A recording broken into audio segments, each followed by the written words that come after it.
పితా పుత్ర పవిత్ర ఆత్మ నామమున ఆమేన్. అన్య జాతులకు ఆయన ఇట్టి కార్యమును చేయలేదు. ఆయన ధర్మ విధులు వారికి తెలియవు.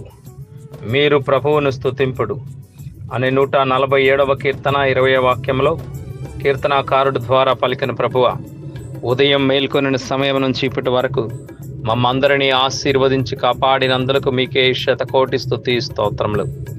ఈ రాత్రి సమయంలో కూడా ప్రభువా, మీ దీవెనలతో మా భారమును తొలగించి మంచి విశ్రాంతినివ్వమని, ప్రమాదాలు మరియు అనారోగ్యం వలన బాధపడుతున్న వారికి కూడా చక్కని విశ్రాంతిని ప్రసాదించమని, మీ చిత్తమైతే వేకువజామున మేల్కొని మా జీవితాన్ని కొనసాగించే కృపను దాయిచేయమని ప్రార్థిస్తున్నాము తండ్రి.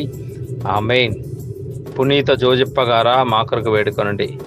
పునీత పాదువాపురి అంతోని గారా మా కొరకు ప్రార్థించండి. మా కావలి అయిన సన్మనస్కులారా మమ్మల్ని కాపాడండి. ప్రభువు మీతో నుందురుగాక, మీ ఆత్మతోనూ ఉందురుగాక. సర్వశక్తి గల సర్వేశ్వరుడు పితాపుత్ర పవిత్ర ఆత్మదేవుడు ఈ రాత్రంతా తన కృపలో మన అందరికీ చక్కని విశ్రాంతిని దాయిచేయుదురుగాక. Amen. Praise the Lord. Hallelujah, hallelujah, hallelujah.